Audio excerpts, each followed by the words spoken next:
interactuando a ella. En esta plataforma tiene que subir todo su trabajo. El trabajo que no se suba a la plataforma no va a ser evaluado, no va a ser calificado. ¿Ya?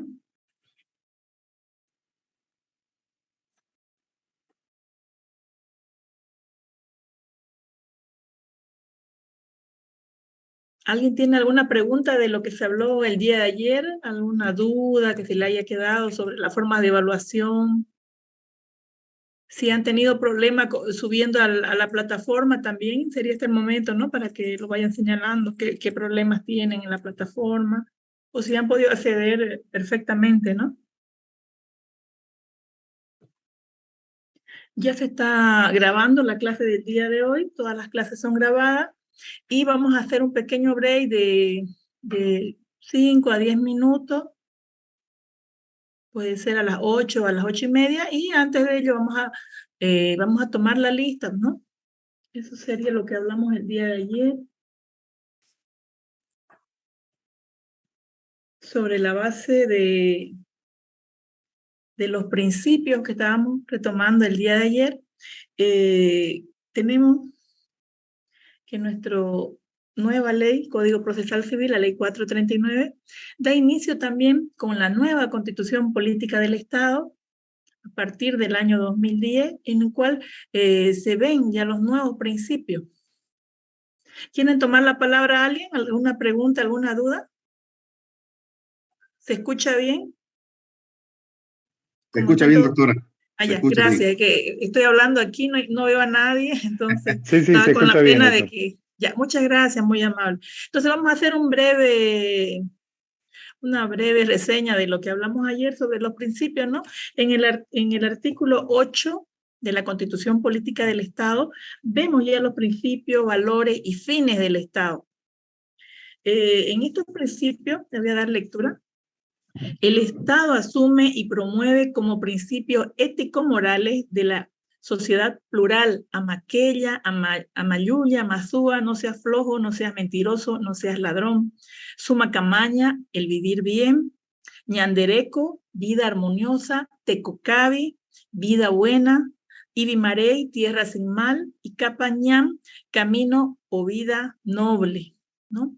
En el artículo 8 y en el parágrafo segundo, el Estado se sustenta en los valores de unidad, igualdad, inclusión, dignidad, libertad, solidaridad, reciprocidad, respeto, complementariedad, armonía, transparencia, equilibrio, igualdad de oportunidades, equidad social y de género en la participación, bienestar común, responsabilidad, justicia social, distribución y redistribución de productos y bienes sociales para vivir bien. Vemos que ya desde la Constitución Política del Estado ya tenemos ya los principios, pero ¿qué son estos principios?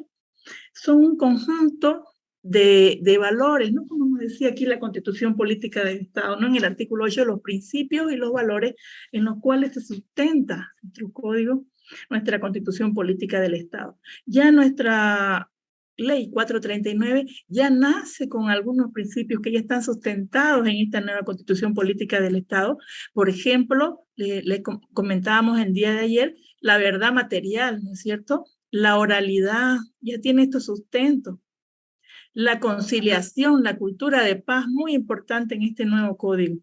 Entonces existen diferencias muy marcadas. Entonces que quede bien claro que los principios entonces son un conjunto de valores que orientan, regulan y conforman, son una guía, ¿no? De lo que vamos una guía de por ejemplo, en este nuevo Código Procesal Civil. Ustedes me dirán, ¿cómo voy a usar estos principios? Ya como abogado, ya ejerciendo, ¿cómo los voy a usar? Entonces, para ello tenemos que conocerlos, tenemos que dominarlos, tenemos que saber qué son primero, y con ello ya darles uso ya en todos nuestros memoriales. Entonces, una tarea, el trabajo práctico, es realizar un memorial usando uno o varios principios de los que estamos avanzando para que ustedes ya lo lleven a la práctica, ¿ya? Ese es otro trabajo práctico que vamos a realizar, una actividad dentro de este primer módulo. El día de ayer también hablamos sobre qué es el derecho procesal civil, dimos unas pautas. Seguida quedamos en un comentario que nos señaló uno de sus colegas, un compañero, que señalaba sobre la diferencia de criterio que existen no solo dentro de un departamento a otro, sino también en la misma ciudad dentro de un juzgado a otro. Es interesante esa pregunta que realizaron porque es algo que se vive en el día a día, se van a topar con esto si es que ya no lo han hecho. La diversa capacidad de interpretación, ¿ya? Esto también lo vamos a llevar el día de hoy. Vamos a ver unos videos bien cortitos para que podamos analizarlo y podamos debatirlo en un foro, ¿ya? Para ver cuáles serían esta capacidad de análisis. Por ejemplo, cuando se dicta una nueva ley, ustedes saben, cuando ya se está aplicando, uno ve los vacíos legales, ¿no es cierto? Ya va viendo en el día a día, cuando ya estamos llevando los procesos, vemos que hay algunos vacíos legales. Y estos vacíos legales nos dejan esa capacidad de interpretación, y es ahí donde surgen las diversas falencias, ¿no? Se podría decir en cada uno de los procedimientos. Por ejemplo, en materia civil existe el artículo 366 en las audiencias preliminares dentro de procesos ordinarios. Existe una numeración de fases, ¿no? En el artículo 366, que señala que primero se tiene que ratificar la demanda, luego la contestación, y si existe reconvención, se ratifica en esa primera audiencia. Luego, la conciliación. Y hay un pequeño vacío ahí en lo que es la prueba. ¿Cómo se debe afrontar la presentación de la prueba? Había unos compañeros que me decían que ellos llevaban proceso penal, ¿no? En materia penal, por ejemplo, existe la judicialización de la prueba. Cada prueba se tiene que referir, por ejemplo, foja 1 se encuentra tal prueba, ¿no? Una por una. En materia civil no existe ese señalamiento de forma precisa y en cada juzgado lo hacen de forma muy diferente. ¿Ya? Vamos a compartir en la pantalla lo que estábamos viendo el día de ayer. Vimos, por ejemplo, ya recordando y viendo sobre las desventajas, cómo era el antiguo código, era escriturado, ¿no? Entonces, una de las grandes diferencias marcadas es el sistema escrito, del sistema escrito al sistema oral, ¿no es cierto? Entonces, ya, ahora sí, del sistema escrito al sistema oral. Otra de las grandes diferencias, bueno, cuando se habla de forma oral, ya habíamos dicho el día de ayer que no es una oralidad completa, porque sí tenemos un expediente, ¿no? Y en el expediente deben constar todas las diferentes fases de cada proceso, desde la demanda hasta la sentencia. Entonces, la fase escriturada es la demanda, las citaciones, la contestación, todo eso es escriturado de forma escrita. Y solamente ya tenemos las audiencias, por ejemplo, en materia de proceso civil, en lo que son los procesos ordinarios, tenemos la audiencia preliminar y la audiencia complementaria. Y les decía que también es posible terminar en una sola audiencia cuando son las audiencias sobre algún tema que no sea difícil, que sea algo menos complicado, que no tenga mucha cantidad de pruebas, se puede en una sola audiencia concluir. Por ejemplo, un ejemplo de una audiencia que no tenga, por ejemplo, pruebas que producirse, por ejemplo, las testificales o que solamente sean pruebas de hecho. Por ejemplo, cuando se demanda en un proceso ordinario la prescripción. Entonces ya tenemos toda la prueba dentro del expediente, la prueba documental, y ya no existiría necesidad de señalamiento de audiencia, ¿no es cierto? Y entonces es posible que en una sola audiencia se pueda dictar la sentencia.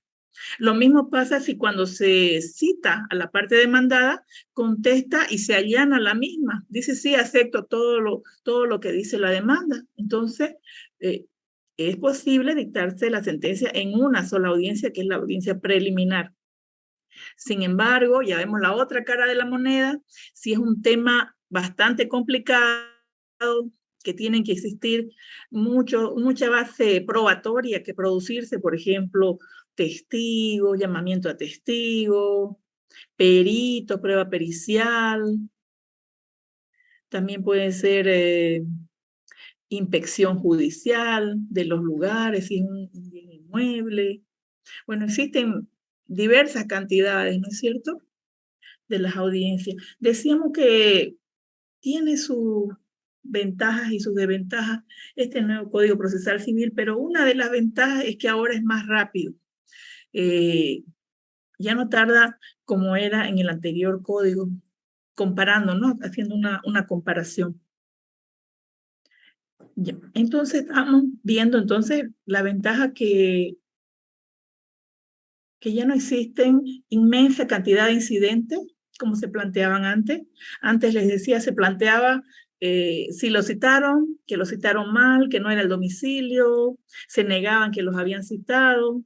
Y ahora con el nuevo Código Procesal Civil, eso ya pasó a la historia porque ya tienen el dato del croquis y de la fotografía que se anexa al expediente, ¿no es cierto? Entonces, antes era un poquito más complicado la citación.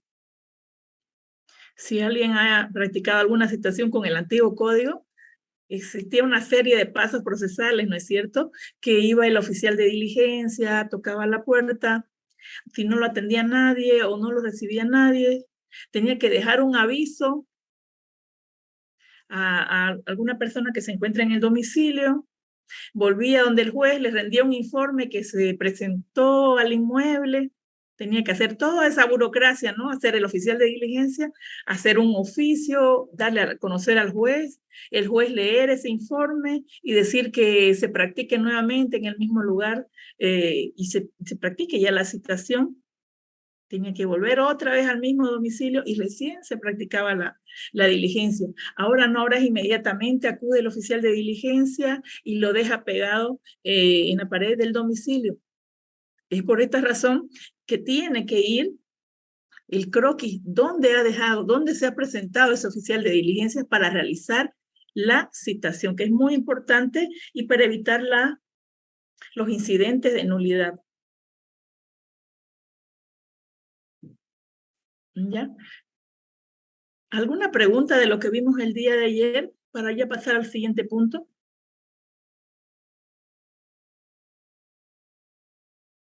Ya, vimos también el proceso por audiencias en el derecho comparado. También vimos una partecita cómo era en países como Alemania y en Estados Unidos, ¿no es cierto?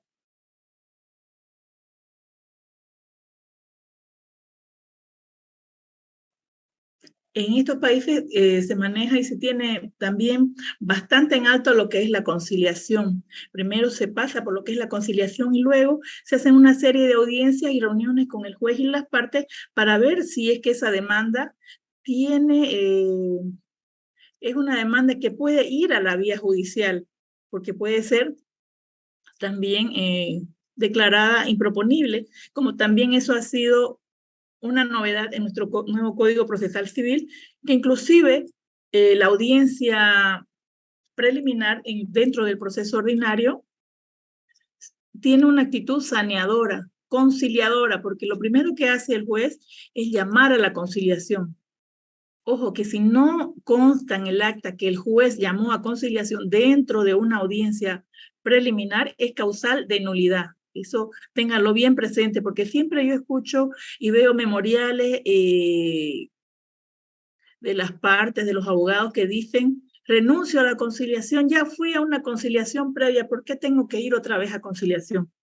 Pero les decía, y por eso es que siempre recalco cada día, cada vez, que esto está en la Constitución Política del Estado, está dentro de los principios, está dentro de los tratados internacionales de derechos humanos. Entonces, es algo que no se puede omitir, tiene que estar dentro del acta, aunque suene muy repetitivo, muy reiterativo, muy cansador, tiene que ir dentro del acta. Si no está consignado que el juez llamó a la conciliación, entonces puede producir la causal de nulidad. Ya, eso es muy importante que lo tengan siempre en mente. Y en procesos ordinarios tiene la conciliación previa con esta nueva figura del conciliador, ¿ya? Eso sería muy importante recalcarlo para que... Y nos que habíamos quedado en lo que es la oralidad, es el primer principio que sustenta el Código Procesal Civil. Voy a dejar de compartir un minuto para que...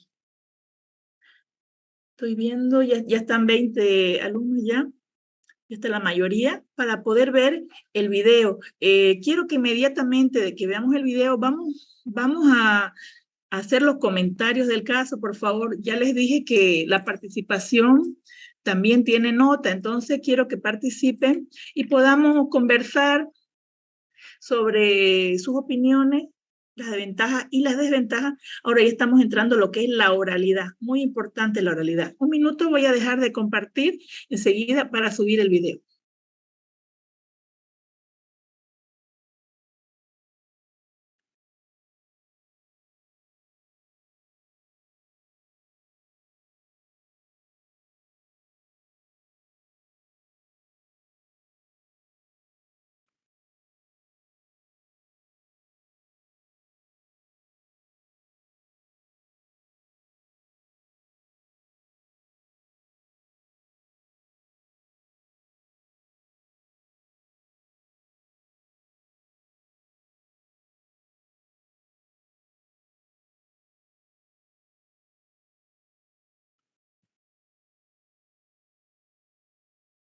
Este es el primer video. Señor magistrado, voy a comenzar incorporando la prueba documental. Señor magistrado, voy a comenzar incorporando la prueba documental. Adelante, señor abogado. Muchas gracias, magistrado. En primer lugar, voy a incorporar la prueba número 1 señalada en el acta de preparación de este juicio, que es el contrato de trabajo celebrado entre mi representado y la demandada con fecha 20 de mayo. No se ve el video. En segundo lugar, voy a incorporar el contrato. ¿No se está viendo? ¿No? No. Ya, un minutito. Voy a dejar de compartir un minuto y ya enseguida lo vamos a colocar. A ver.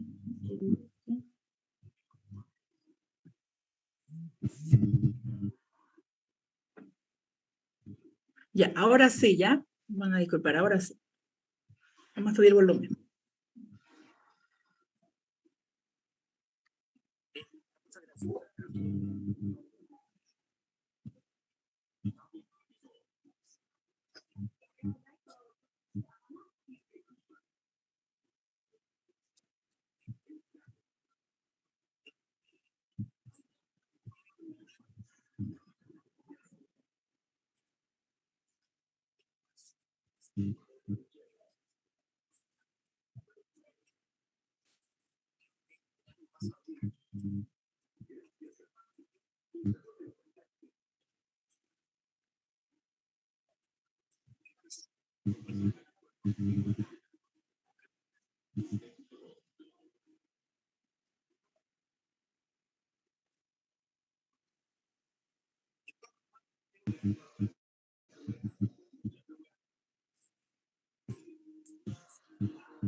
Doctora Merlin, ahora ya no se ve y no se escucha. Antes por lo menos se escuchaba. A ver. Pensé que estaban viendo. ¿No se vio nada? No, estaba yo esperando a ver que comience el video, pero antes por lo menos estábamos escuchando, pero no se veía. Ahora ya no se veía ni se escuchaba. Ay, perdón. A ver. No, no se preocupe, doctora. Estoy con el video encendido. Voy a ponerla para compartir la pantalla. Está para ver el video de videoclip. No sé qué me falta. ¿Se escucha ahí? ¿En este momento se escucha? No.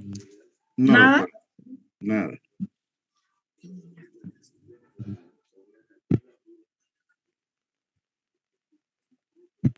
Que es el contrato de trabajo celebrado ¿Ahora se ve? entre mi representado Solo y se la escucha diputada. nomás. Se escucha, Solo se escucha, preferible falta que la... Es que me En sale que segundo está lugar, voy a compartiendo la incorporar el pantalla. contrato de trabajo que está enumerado como prueba número 2 en el acta de preparación celebrado entre mi representado y la sociedad Blanco, con fecha 15 de febrero del año pasado.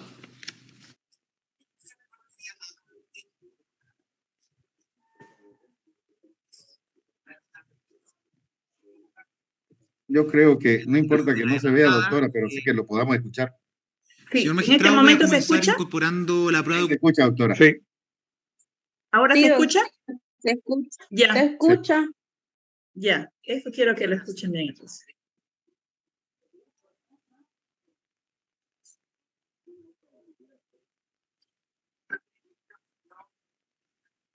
Otra vez se perdió el audio, doctora. Deja que le dé el comienzo a ver. Ya. Lo voy a salir todo y voy a volver a ingresarlo. Ya un minutito. Perfecto, doctora, no hay problema. Ya se ha detenido para compartir. Ahora sí. Bueno, de todas maneras, los 3 videos están en la plataforma, ¿ya? Vamos a Ya. escucharlo y ya lo ven más adelante y en la plataforma, ¿ya? Es para Claro, que doctora, vayan. no hay problema. No hay problema, pero pensé que ya estaba para compartir.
¿Se pudo ver algo? Nada, doctora. Nada. No, Es que doctora. la estoy apagando la cámara, la mía, para que se pueda ver el video, pero no. Está todo compartido.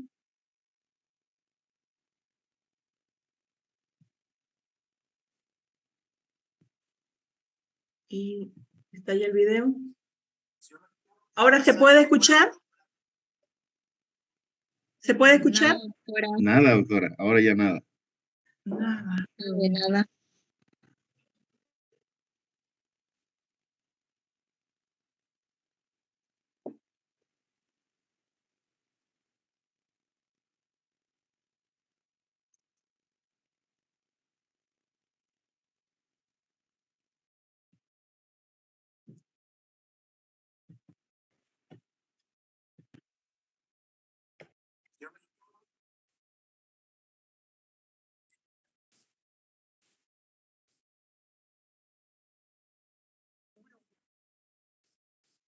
¿Se está escuchando el audio?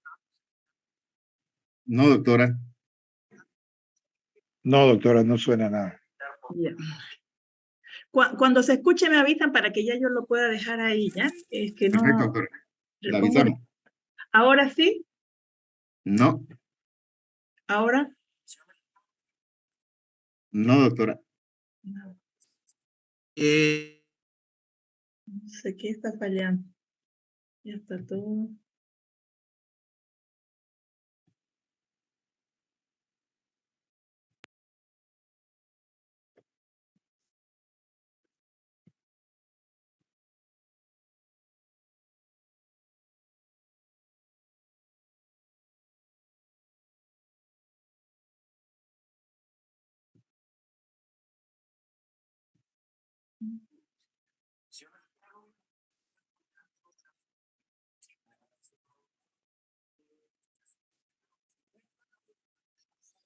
uno señalaba en el acta de preparación de este juicio, que es el Se escucha, contrato de doctora. trabajo celebrado Ya, entre gracias. mi representado y la demandada con fecha 20 de mayo de este año. En segundo lugar, voy a incorporar el contrato de trabajo que está enumerado como prueba número 2 en el acta de preparación celebrado entre mi representado y la sociedad Blanco con fecha 15 de febrero del año pasado. En tercer lugar, voy a incorporar la prueba enumerada como número 3 en el acta de preparación, que es la carta de despido, en este caso de la demandada, a mi representado con fecha 19 de octubre de este año. En cuarto lugar, quiero incorporar la prueba número 4 establecida en el acta de preparación, que son las liquidaciones de sueldo de mi representado. En quinto lugar, quiero incorporar la prueba número 5, enumerada en el acta de preparación, que es el convenio colectivo del sindicato de la empresa, en este caso demandada. Y en sexto y último lugar, quiero incorporar la prueba número 6, enumerada en el acta.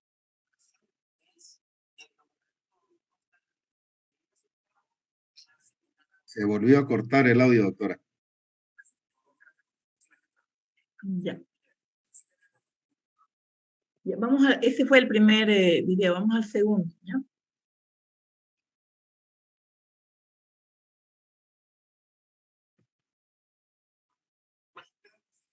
Como prueba documental 2 contratos de trabajo. Este es el Ya que segundo esta parte video. sostiene que la relación laboral entre el señor Jiménez y el Hotel Capital comenzó precisamente el 15 de febrero del año pasado.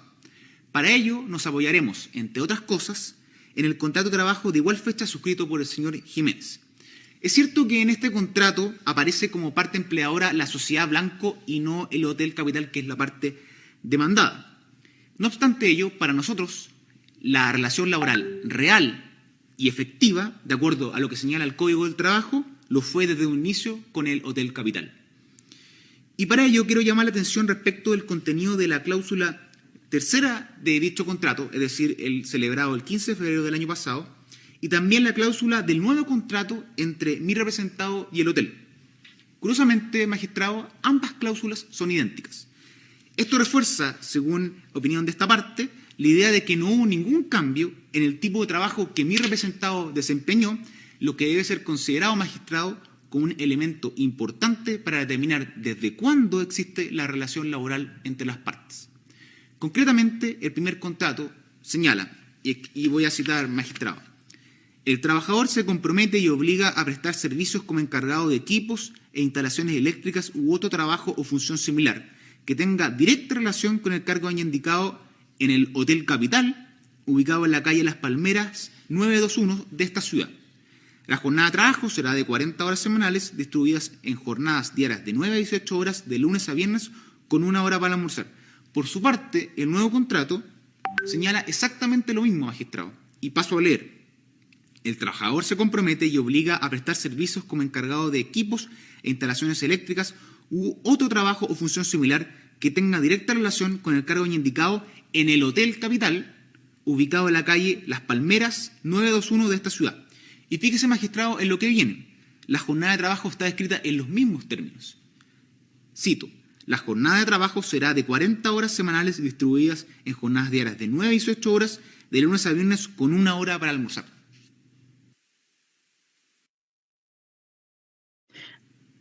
Ahora vamos al tercer video. Buenos días, señor Jiménez. ¿Nos podría contar cuándo entró a trabajar en el Hotel Capital? Sí, eso fue el año pasado. ¿Y recuerda la fecha exacta? Sí, el 15 de febrero. ¿Y cómo fue contratado? Simplemente vi un aviso en el diario y postulé. Y ya directamente ellos me llamaron y me dijeron que al día siguiente fuese al hotel a trabajar. ¿Y qué ocurrió cuando se presentó a trabajar? Nada, allí simplemente me recibió el señor Villanueva y me explicó cuál.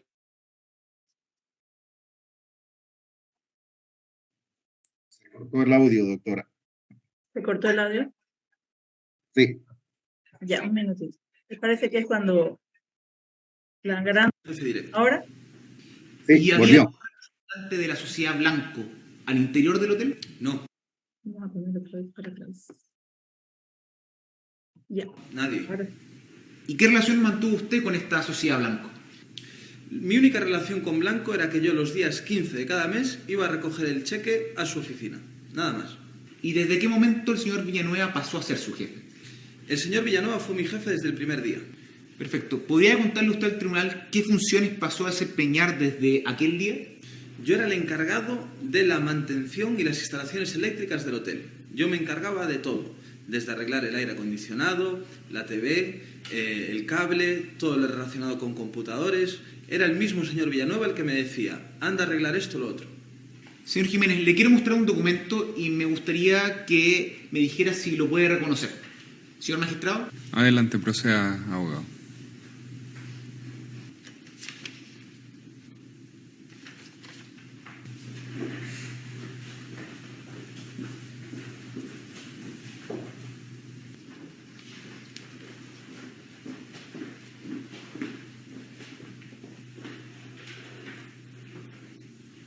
Sí, este es el contrato que firmé con Sociedad Blanco.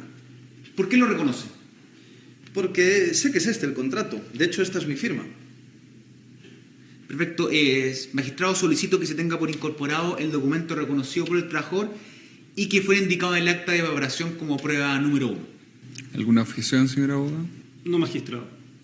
Ok, téngase por incorporado entonces el acta número 1, la prueba presentada por el abogado. Siga. Perfecto. Señor Jiménez, ¿podría usted leer la cláusula número 3 del contrato que le acabo de pasar? Sí, por supuesto. El trabajador se compromete y obliga a prestar servicios como encargado de equipos e instalaciones eléctricas u otro trabajo o función similar que tenga directa relación con el cargo ya indicado en el Hotel Capital, ubicado en calle Las Palmeras, número 921 de esta ciudad. La jornada de trabajo será de 40 horas semanales distribuidas en jornadas diarias de 9 a 18 horas, de lunes a viernes, con 1 hora para almorzar. Señor Jiménez, ¿podría contarle al tribunal hasta cuándo estuvo vigente este contrato? Este contrato estuvo vigente hasta que me pasaron al hotel. Allí llegó un día el señor Villanueva, me llamó y me dio la carta de extinción del anterior contrato y me dio el nuevo contrato que tenía que firmar yo con el hotel. De hecho, él me dijo que mis funciones iban a ser completamente las mismas. La única diferencia era que me iban a depositar el dinero directamente en la cuenta, nada más. Señor Jiménez, le voy a exhibir un segundo documento. Magistrado. Por favor, proceda, señor abogado.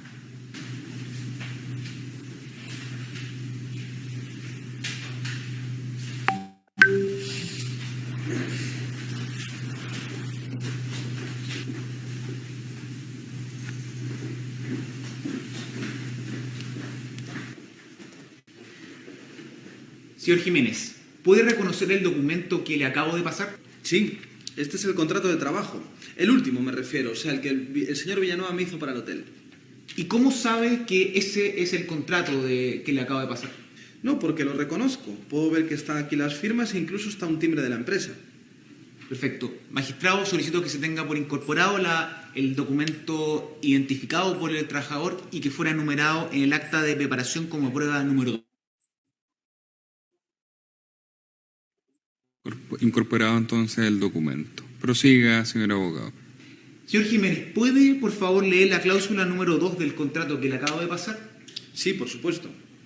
El trabajador se compromete y obliga a prestar servicios como encargado de equipos e instalaciones eléctricas u otro trabajo o función similar que tenga directa relación con el cargo ya indicado en el Hotel Capital, ubicado en calle Las Palmeras, número 921 de esta ciudad.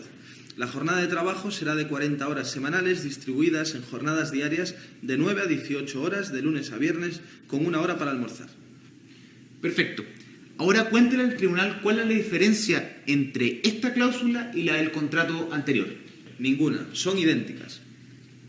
Ahora, cuéntale al tribunal qué cargo me dijo que usted desempeñaba antes de la firma de este contrato que acaba de leer. El encargado de equipos e instalaciones eléctricas. Y después de la firma del contrato. Lo mismo, encargado de equipos e instalaciones eléctricas.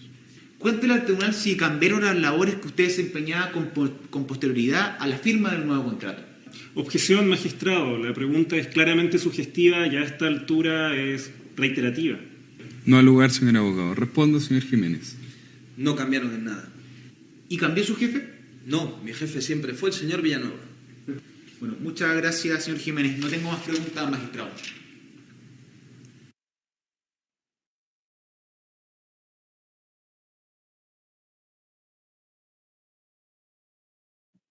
Ya.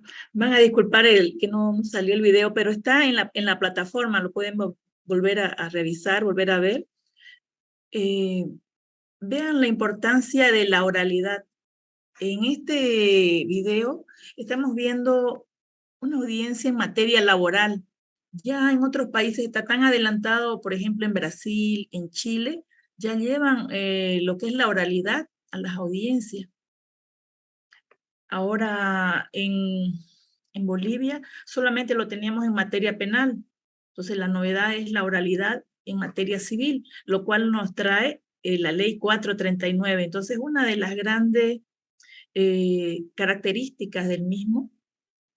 Ya para la siguiente clase quiero que todos estén con su código para que podamos revisar los artículos, los tengan en mente y los puedan usar en sus diferentes memoriales. Entonces, refiriéndonos a los principios, lo tenemos en la Constitución Política del Estado, en el artículo 8, y en la Constitución Política del Estado también, en el artículo 180, tenemos los principios. Entonces, ya casi todas las materias tienen que ir conforme a la Constitución Política del Estado, ¿no?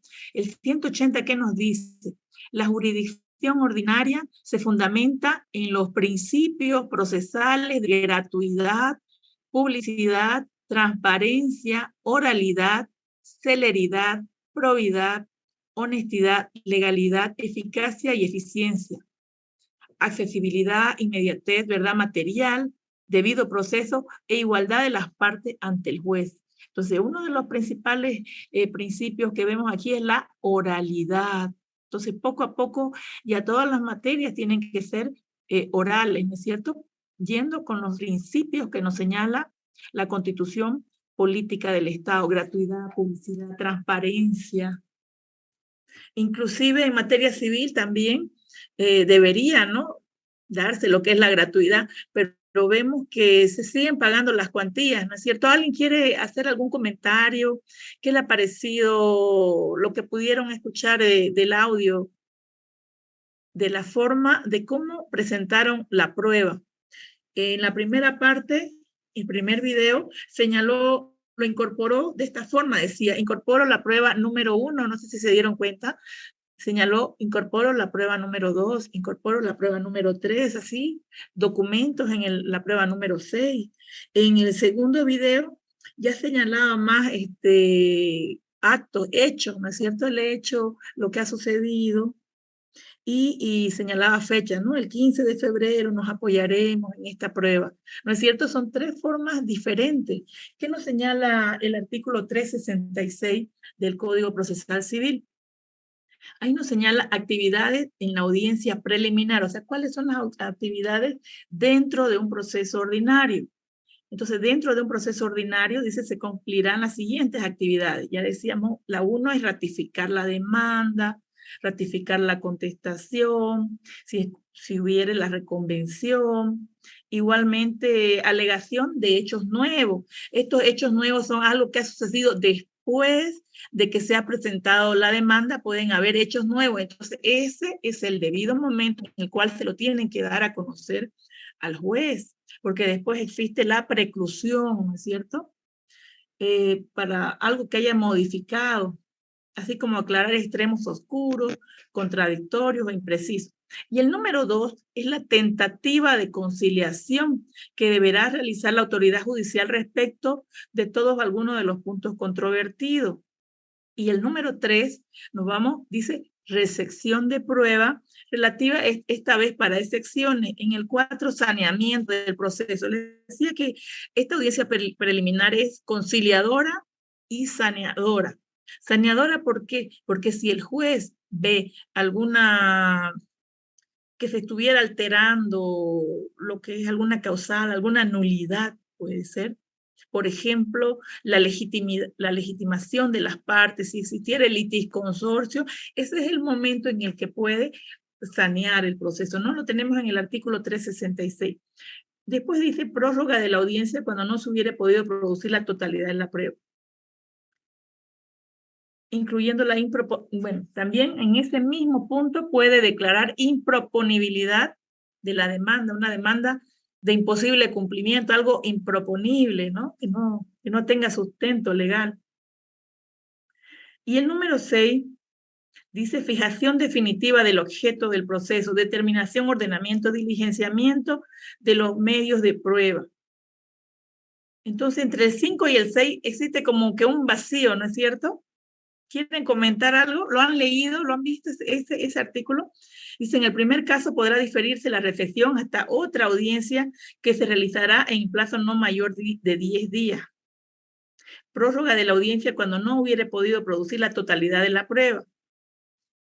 Y entonces, ¿qué hace el juez en ese caso? Entonces, ahí donde aparecen las interpretaciones. En algunos juzgados, por ejemplo, ¿qué es lo que hacen? Dentro de esa parte de las fases, señalan cuáles son los puntos de hecho a aprobar, como era antes en el antiguo código. ¿Se recuerda cómo era el antiguo código? ¿Alguien que haya llevado algún proceso? En el ordinario estoy hablando, ¿no? Se realizaba la demanda, ¿no es cierto? Y se hacía lo que se llama la traba de relación procesal, cuando se citaba a la otra parte, contestaba la demanda y se trababa la relación procesal. Después de la traba de relación procesal, el juez dictaba un auto y en el cual señalaba los puntos de hecho a aprobar y señalaba el periodo y plazo de prueba. ¿Recuerdan? Eran 40 días. Dentro de los primeros 5 días, ¿qué es lo que hacía? La parte tenía que producir la prueba. Y ahora hay un cambio. En el nuevo Código Procesal Civil, toda la prueba tiene que estar adjunta a su demanda. Ya tiene que estar toda la prueba con la demanda. No nos podemos guardar prueba. Por favor, no nos podemos guardar prueba. Eso es deslealtad procesal. Yo he visto que muchas veces va avanzando, ingresan la demanda y siguen introduciendo prueba hasta el día de la audiencia y siguen, el día de la audiencia siguen poniendo pruebas. Y eso no es lo correcto, no es lo correcto. Lo correcto es que toda la prueba esté adjunta a la demanda. Si no sabemos, si no la tenemos en la prueba en físico, señalar dónde está esa prueba, en qué institución, en qué archivo está esa prueba. ¿Cuándo? ¿Dónde la podemos producir? Y si es que tenemos una prueba de reciente obtención, ojo, de reciente obtención quiere decir que recién la estoy obteniendo, recién me he enterado de su existencia. Se hace un juramento en una audiencia que señala el juez para el juramento de reciente obtención. ¿Ya? ¿Por qué estamos hablando de esto? Es con respecto a lo del video. Una de las principales preguntas y se puede decir alguna inquietud de todos es qué ocurre cuando hay esa diversidad de interpretación. A manera de anécdota, una vez cuando yo estaba ejerciendo nueva en el cargo de juez, me tocó entrar en suplencia de 2 juzgados. Y la secretaria también estaba en suplencia. Y entonces, ustedes saben, cuando hay suplencia, cuando no hay un juez titular, se genera mayor carga procesal, mayor retardación, se podría decir, porque una sola secretaria y el juez de otro juzgado tiene que ir a otro juzgado para poder ver lo más importante de los procesos. En esa situación se produjo algo inédito, quisiera explicar, que por razones de confusión se envió un testimonio para un recurso de apelación en efecto devolutivo. El testimonio, ustedes saben que se manda en un testimonio al Tribunal de Alzada, se envió 2 veces por error, ¿no? que tuvo la secretaria, y cayó en 2 salas diferentes.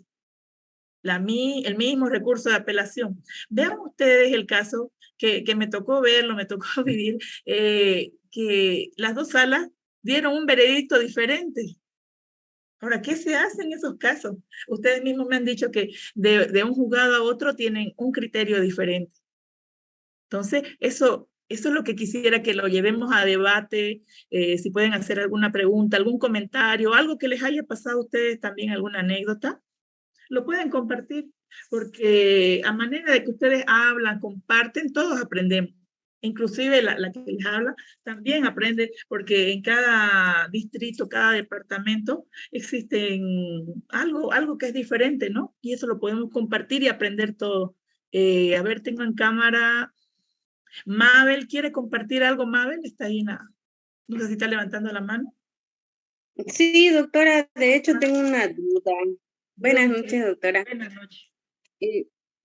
Sobre lo que usted nos indicaba con respecto a la demanda en los juicios ordinarios, la conciliación es cuando la parte ingresa la demanda y el juez tiene la obligación de enviarlo al conciliador, o es que primero la revisa la demanda y posterior a eso con un decreto lo manda al conciliador. Eso es lo que no entiendo, doctora.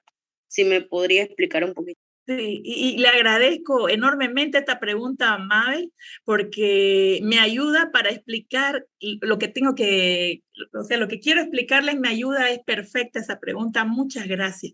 Entonces, vemos aquí este punto que nos está indicando la compañera Mabel, que les digo que en todos los juzgados es como ese dicho que dicen, cada maestrillo tiene su librillo, cada juzgado tiene sus leyes, es como que estuvieran en otro país, ¿no? No sé si ustedes conocen, también está allá en la plataforma, está el protocolo de conciliación y está el protocolo del Código Procesal Civil. En este protocolo, les contaba yo el día de ayer para ir en contexto ya de lo histórico, ¿no? Primero, el año 2013 entró de forma anticipada lo que es la ley 439. Solamente algunos artículos en lo que es las nulidades, las excusas, recusaciones, todo eso ya fue entrando, la forma de las notificaciones ya fue entrando de forma anticipada, pero no de forma total. ¿Por qué? Porque todavía no existían los conciliadores, no estaban dónde iban a ellos a ejercer, el lugar, ¿no es cierto? El mobiliario, de a poco se fue habilitando. Luego, ya el año 2016, entró en vigencia plena y entraron los conciliadores. Bueno, es como le dicen, la carga se acomoda en el camino de a poco. Entonces, todos los jueces entraron sin una capacitación. Luego que entró en vigencia plena, recién empezaron a capacitar. Y yo creo que ese fue el punto neurálgico, se puede decir, que dio para que cada uno haga, como puede decirlo, como pueda, ¿no?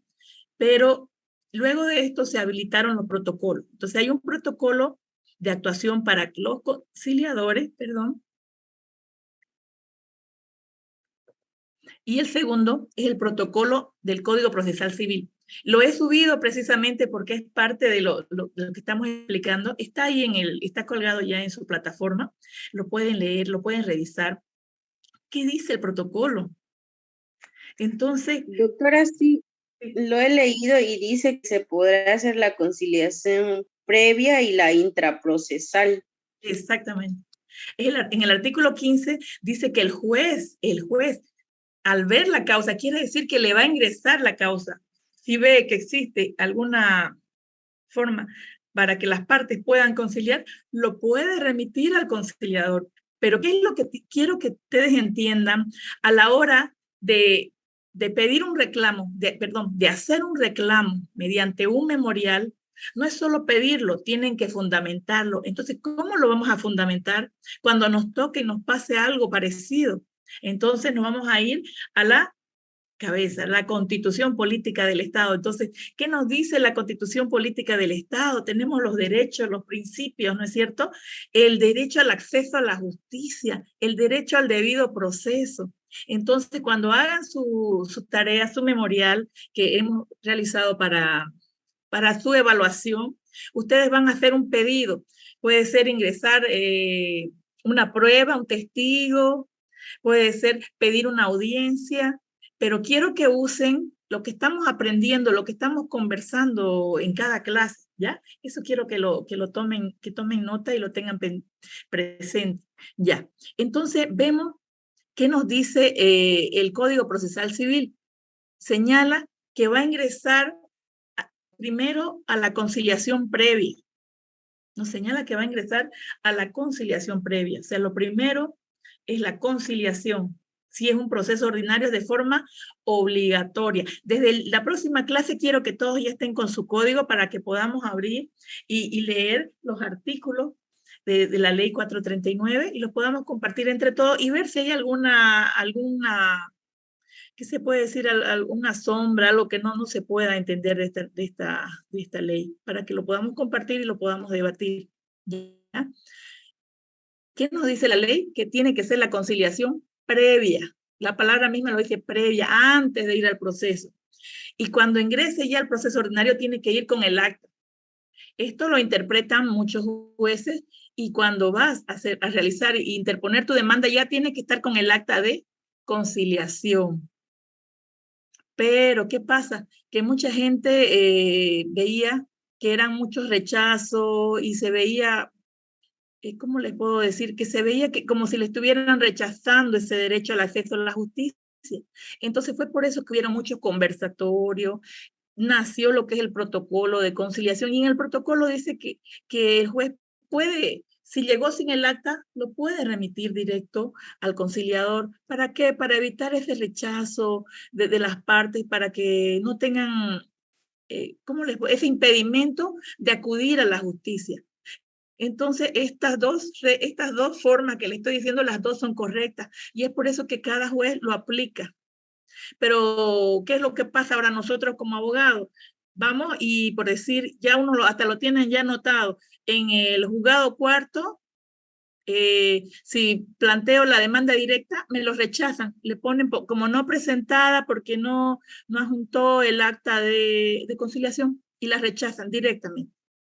Y hay otros juzgados que atendiendo los principios de accesibilidad, el código, el protocolo, los remiten directo al conciliador.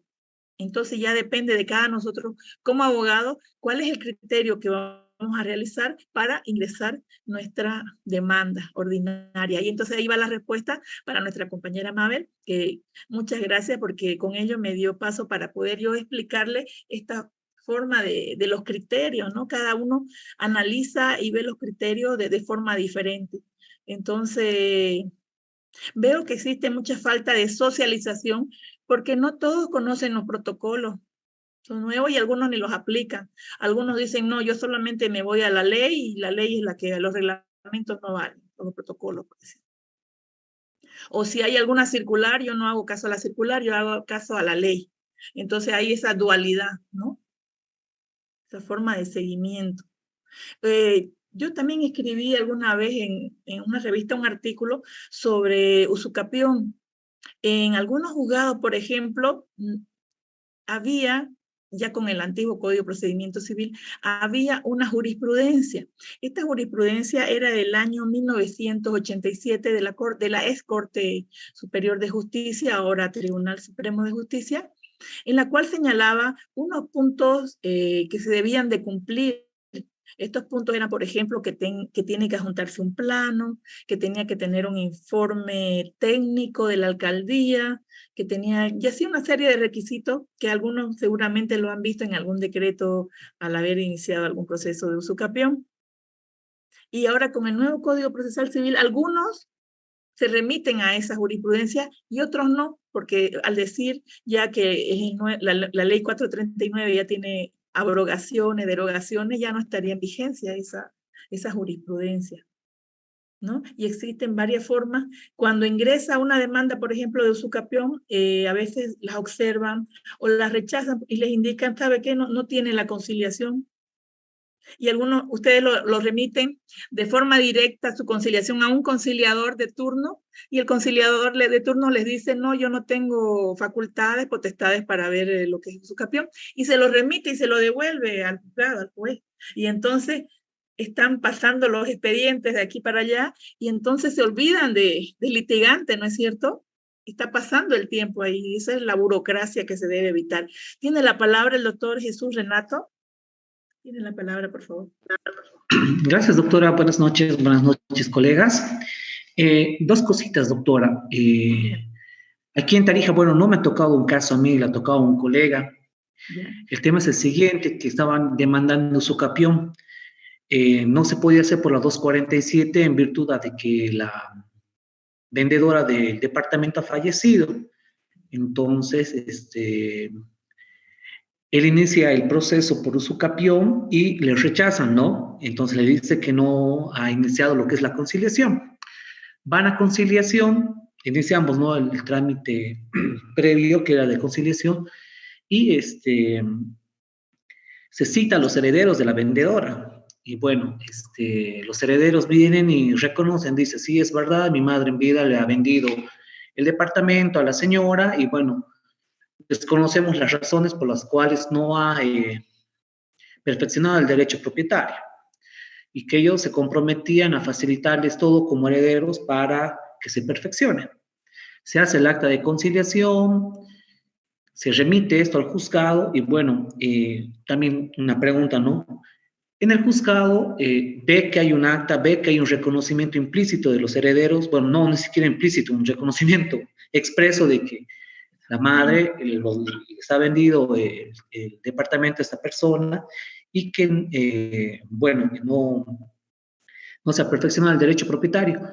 Y uno de los hijos ha viajado, ¿no? Y claro, cuando la demanda tenía que ser contra los herederos, y pese a que había el acta de conciliación, aún el juez, hasta el día de hoy, a falta de uno, porque no se lo puede citar, no avanza el proceso, pese a que en el acta ya está y se reconoce. O sea, básicamente, para mí, con este acta de conciliación, al momento de hacer usucapión, tendría que haber hecho un poco trámite y ya haber emitido, si bien una sentencia definitiva o un auto definitivo aprobando el acta de conciliación, pero no hay hasta la fecha.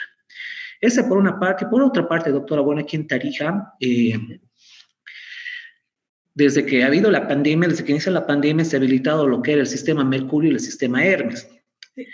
En el sistema Hermes, en el Mercurio, para ingresar los memoriales y para las notificaciones, ha habido doble criterio en la sala social y en la sala civil.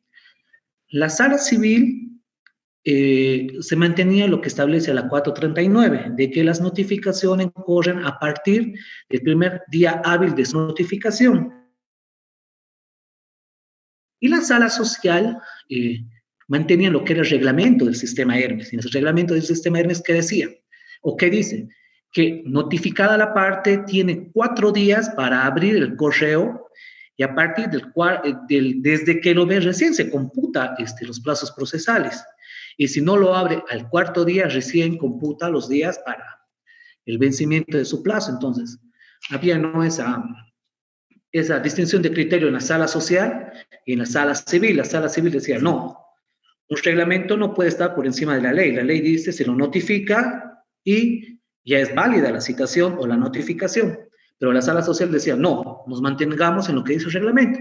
Y bueno, ese sí el problema que hubo aquí en Tarija, ¿no? Porque los abogados decían, no, pero en la sala civil lo están manejando eso. No, pero el reglamento del sistema Hermes te dice esto.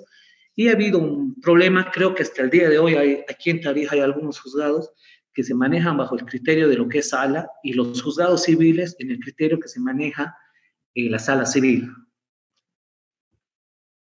Muchas gracias por su aportación, muy interesante. Y sí, lo que es la pandemia, estábamos también conversando el día de ayer, la pandemia trajo muchas cosas como es la virtualidad, lo que es la tecnología, las citaciones por WhatsApp también, ¿no es cierto?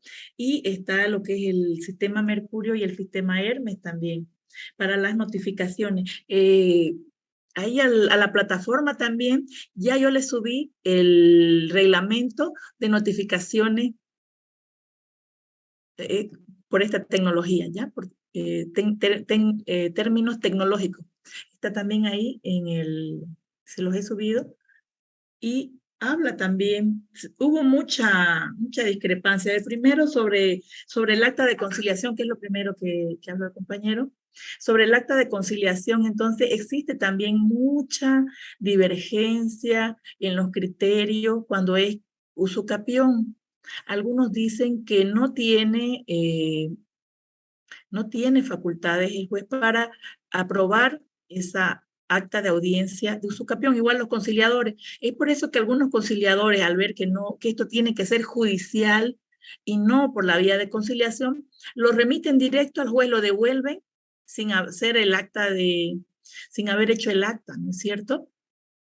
Pero ¿qué es lo que habla en el protocolo de conciliación y en los conversatorios y en toda la jurisprudencia que uno ha podido ver? Que si no existe la vía, por ejemplo, una nulidad, por ejemplo, tiene que ser judicial y no por la vía de conciliación. Lo mismo porque es un derecho, ¿no es cierto? Lo mismo pasa con lo que es la usucapión, pero se pueden buscar otras vías para señalar en ese acta. Y veo también mucho, y se ve también bastante aquí lo mismo que habla el compañero que sucede en Tarija, de que al ser un tema, que se puede decir algo desconocido, le dan vueltas al asunto, ¿no? Le dan vueltas, lo mandan a un lado, lo mandan al otro, pero ¿qué es lo que están haciendo? Están yendo contra el principio, contra el derecho del acceso a la justicia, al existir mucha burocracia. Y si hablamos de los principios, en materia de conciliación rige el principio de no formalismo.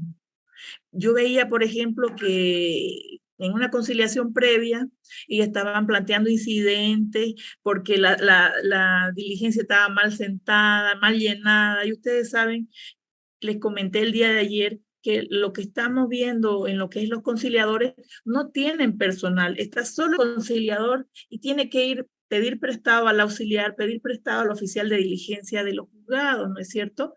Y entonces, ¿qué es lo que se está haciendo? Mayor burocracia, en vez de ser más rápido, más ágil, lo que se está haciendo es burocracia. Y esto es lo que pasa por la falta de uniformidad de criterio.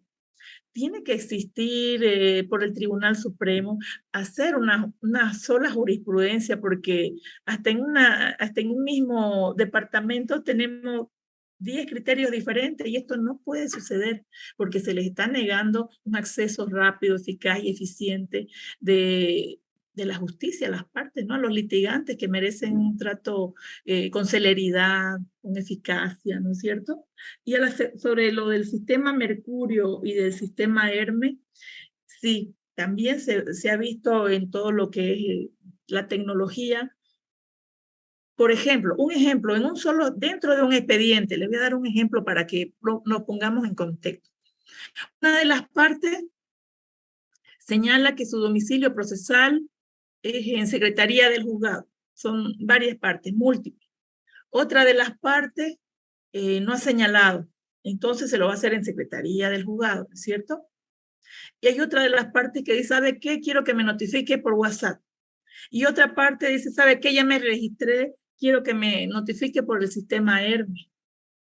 Entonces, ¿qué es lo que genera? Confusión al oficial de diligencia a la hora. Y me ha pasado que en una de las notificaciones se hizo con el sistema Hermes, en otra se hizo por WhatsApp, en otra se hizo en Secretaría del Juzgado, y lo que generó después fue un incidente de nulidad.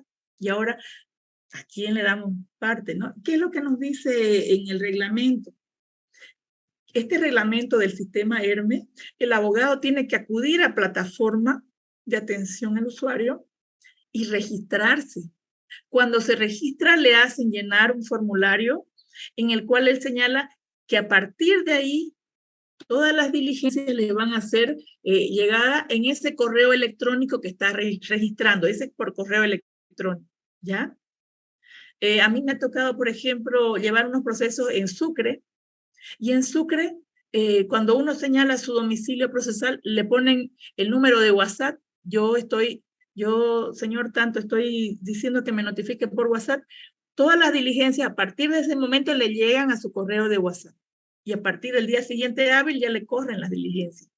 Entonces vemos que existe múltiples formas de citación que no están en conocimiento de todos los jueces, y cada uno aplica de forma diferente, ¿no? Entonces ahí vemos la falta de unificación de jurisprudencia. Nosotros necesitamos de forma urgente, si a ustedes les toca hacer algún trabajo de tesis, de grado, ese es un tema muy bonito, muy interesante, y hay mucho, ¿no?, de lo que se puede hablar y dar ejemplo. Es muy importante. La unificación de criterios. No existe una unificación de criterios. Y les daba el ejemplo, ¿no?, que en 2 salas, una al lado de otra, en 2 salas dieron un criterio diferente sobre un mismo asunto. En ese ejemplo que les di, la secretaria mandó dos testimonios a 2 salas diferentes, y en 2 salas hubo 2 fallos diferentes. Entonces lo que se hizo fue un incidente de nulidad, ¿no? Porque no se podía permitir que hubiera dualidad, ¿no?, de una interpretación que estuviera contrapuesta una a la otra. Entonces se dio esa solución en ese momento dado. Y sobre lo que me comentaba, sobre los 4 días sobre un reglamento, ¿no es cierto? Entonces, todos los reglamentos tienen que ser aprobados por la sala plena, por un acuerdo de sala plena del Tribunal Supremo de Justicia. Y eso tiene que ser socializado, pues, a todos los abogados.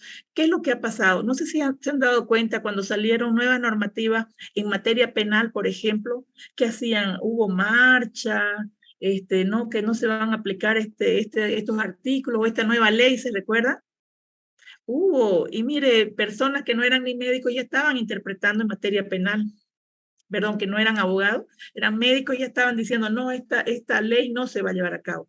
Y en cambio, cuando salió la ley 439, solamente salió, la aplicaron y no se socializó, ¿no es cierto? Entonces, por eso que hay varias fallas también. Les comentaba que en Uruguay, por ejemplo, ya más de 20 años que están llevando ellos su procedimiento oral en Uruguay, y después de más de 20 años recién les están haciendo reformas a varios puntos que se han visto que son un cuello de botella, que han generado controversia, y ya recién se están haciendo esas reformas. Yo creo que es urgente que exista, ¿no?, una reforma en la ley 439. Por eso les decía que hay varias partes en las que existe una laguna, algo que no está normado. Y ustedes se van a ir dando cuenta a la hora de que lo vayan analizando, lo vayan leyendo y dominando esta ley 439. Y estamos dando inicio entonces a este primer módulo con los principios, ¿no?, que rigen esta ley. ¿Alguna pregunta? No, ninguna, doctora. La verdad que estoy aprendiendo porque no he llevado todavía ningún caso civil.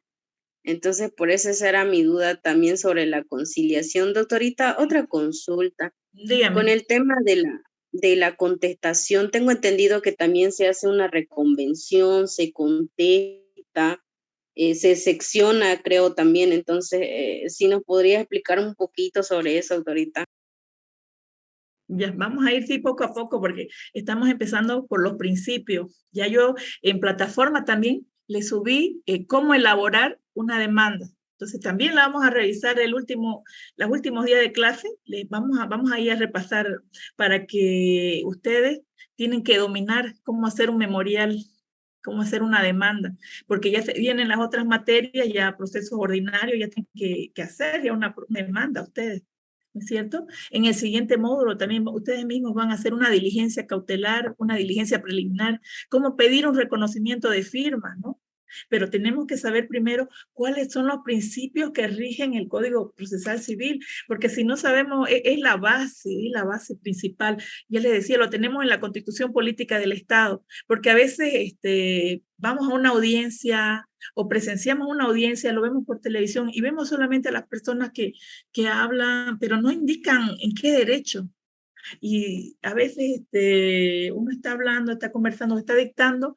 ¿Qué nos dice el abogado? ¿Dónde dice? Te dice. ¿Dónde dice? ¿Dónde dice? ¿Dónde está esa ley? ¿Qué es lo que estás diciendo? ¿En qué te estás basando? ¿En qué te estás fundamentando? ¿Cuál es tu fundamento? Entonces es muy importante saber esos fundamentos. ¿Cómo vamos a presentar un memorial? Estoy pidiendo fotocopias y me niegan mi fotocopia. ¿Cómo voy a plantear una reposición, por ejemplo? ¿Bajo qué fundamento? Entonces tenemos ahí los principios. Bueno, ya que estamos hablando ya de los principios y la compañera nos está hablando sobre la contestación, esta contestación que ella nos habla es en los procesos ordinarios, ¿ya? Pero antes de ir, quiero explicar que materia civil es una materia bien amplia, bien bonita, y materia civil, el Código Civil es uno de los más amplios, está dividido en 5 libros, ¿no es cierto? Entonces, en estos 5 libros vemos lo que es la persona, lo que es la personalidad. Entonces, ¿qué podemos litigar dentro de la persona? Si hay algún error en el nombre, en el apellido. Por ejemplo, le digo esto porque es algo usual que lo van a ver en el día a día, ¿no? Cuando estén litigando. Que existen a veces diversas partidas de nacimiento. Antes, por ejemplo, iba el abuelito, lo inscribía a su nieto, iba la tía, lo inscribía con otro nombre, o si el papá lo vio feo el nombre, ahí le puso el nombre del abuelito, güey, lo cambió. O sea, no sabemos, ¿no? Diferente. O también he visto algo muy usual y muy recurrente, que ya lo he visto bastante en el ejercicio ya jurisdiccional, que a veces el padre viajó a Argentina, viajó a Chile o otro país, y le sacó un acta de nacimiento en Bolivia, después cuando volvió. Entonces, ese niño está nacido en 2 países, y a la hora de hacer ya su documento ya tiene problemas. Entonces, ¿qué es lo que van a tratar ahí de probar? Ya yendo a lo que es el probatorio, tienen que probar dónde nació, si nació en Bolivia o dónde nació. Y ese es el problema que se da mucho más yo creo que por ignorancia, no creo que por negligencia también, a veces de la autoridad, que antes no tenían conocimiento. Por ejemplo, los oficiales de registro civil no eran abogados, ¿no? Antes, ahora sí es un requisito, pero antes no. Entonces se daba mucho eso, ¿no? ¿Y qué proceso vamos a hacer, no? Ahí nace la pregunta, si voy a hacer un proceso ordinario, si voy a hacer un proceso voluntario.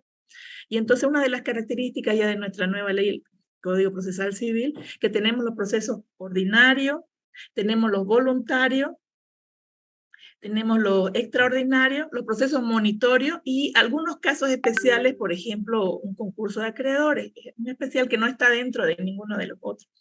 ¿Ya?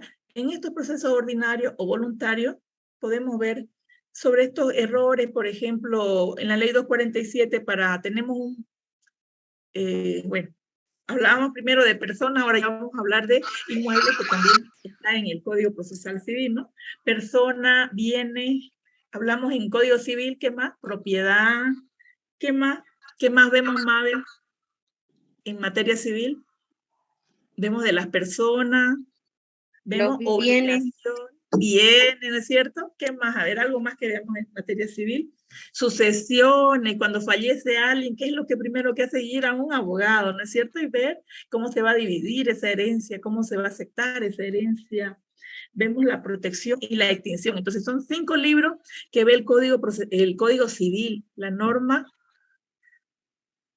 del Código Civil, ¿no es cierto? La ley del Código Civil, nuestro Código Civil. Y luego tenemos el procedimiento, cómo vamos a llevar a cabo lo que nos señala la norma sustantiva y la norma adjetiva, ¿no? El verbo y el predicado. Eso es muy importante. Con ello, con esa base que ya tenemos, ya nos vamos a ver cómo plantear esa demanda. Ya tenemos la demanda, se cita la parte y ahí va la pregunta de Mabel, se tiene que contestar. Si yo no tengo, contrademanda, si yo no le voy a hacer una demanda a ellos, o sea, que no tengo un fundamento que sea contrario a lo que él diga, solo contesto la demanda, nada más. Porque puede ser que tampoco quiera contestarla, no quiera decir nada, me allano, digo, no puedo responder nada.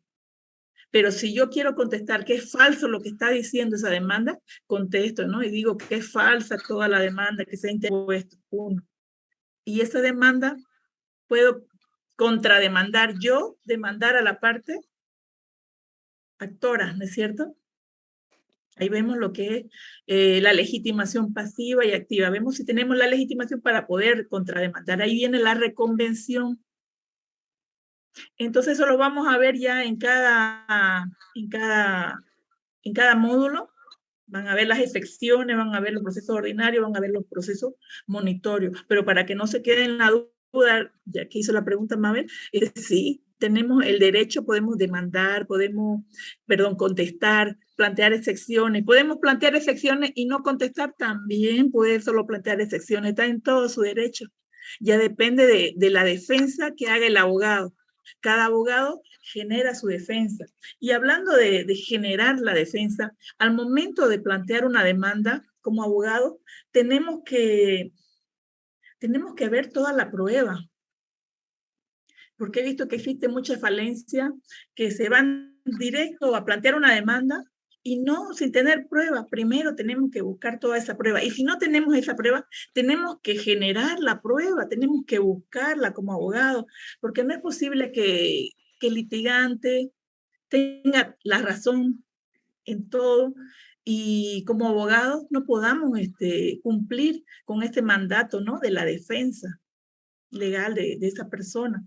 Entonces, no puede ser que por una omisión, por ejemplo, que nos citen y no contestemos, ahí la caducidad de los plazos, la preclusión, pierda el proceso. Entonces, tenemos que estar preparados. La primera clase, ¿se recuerdan? Uno de los primeros mandatos que tiene el abogado es siempre instruirse, aprender, cada día aprendemos algo nuevo, ¿no es cierto? Estar al día con todas las normativas y con toda la jurisprudencia. Les decía que cada día aparece una nueva jurisprudencia, ¿no? Tenemos en materia constitucional lo que son las sentencias constitucionales, las fundadoras, tenemos las moduladoras, y cuando va modulando y existen los principios de favorabilidad, principios proacciones, principio pro mine. Entonces, todo esto de a poco tenemos que ir ingresando, aumentando un poquito, aprender algo nuevo cada día como abogado para poder cumplir con la defensa del litigante, ¿no es cierto? La persona la cual nos está encomendando su defensa. Entonces, ese derecho a la defensa debe ser cumplido y el derecho al debido proceso. Entonces, es muy importante que con esa base de los principios podamos iniciar a asumir esa defensa. Antes, por ejemplo, el juez era como un caballo cochero. Lo que decía la ley era legalista, ¿no? Decía la ley, lo interpretaba igual como está el código y el artículo, lo mismo tenía que interpretar y no podía salirse de ese margen. Inclusive si había una verdad material, una prueba, no lo podía hacer. ¿Por qué? ¿Qué pasaba? Lo denunciaba una denuncia en materia penal y no tenía cómo defenderse. Ahora con la ley 439 eso ya cambió, porque ya el juez tiene una apertura a lo que es la verdad material en cumplimiento a la Constitución Política del Estado, ¿no? Tenemos los artículos que estábamos señalando, la Constitución Política del Estado, que es está en la pirámide, en la cúspide, ¿no es cierto?, la Carta Magna. Ahora, ¿qué nos señala la Constitución Política del Estado? Que el juez debe aplicar de forma directa la Constitución, ¿no es cierto? Tenemos que aplicar de forma directa la Constitución. Vamos a hacer un break, 5 minutos. Antes de ello, vamos a ver la lista, ¿ya? Es que ya lo veo que están ahí con sueño. ¿Ya? Vamos a ir llamando la lista. Vayan poniéndose atentos, por favor. Si falta alguien, por favor, me avisa, porque no todos están en la lista. Hay algunos que recién han sido agregados y no los tengo todavía. No. Recién para la semana que viene voy a tenerlos a todos en la lista, por favor, ¿ya? Un poquito de paciencia. Anek Dana Apaza Delgado, ¿está presente? Sí, buenas noches, licenciada. Gracias, muy amable. Después tengo a Diego Alejandro Cárdenas González. Diego Alejandro Cárdenas González. Presente, buenas noches, doctora. Gracias, buenas noches. Después tengo Diego Ricardo Mendoza. Diego Ricardo Mendoza. Gracias. Erika Chungara Girón. ¿Está presente Erika? Ah, ya la veo ahí. Buenas noches, doctora. Ya la vi en la pantalla. A ver aquí. Denis Aria Ávila. Presente, doctora. Gracias. Franklin Germán Gutiérrez Larrea. Franklin Germán. Presente. Gracias. Gracias. Javier Brian Aguayo Pacheco. Javier Brian Aguayo Pacheco.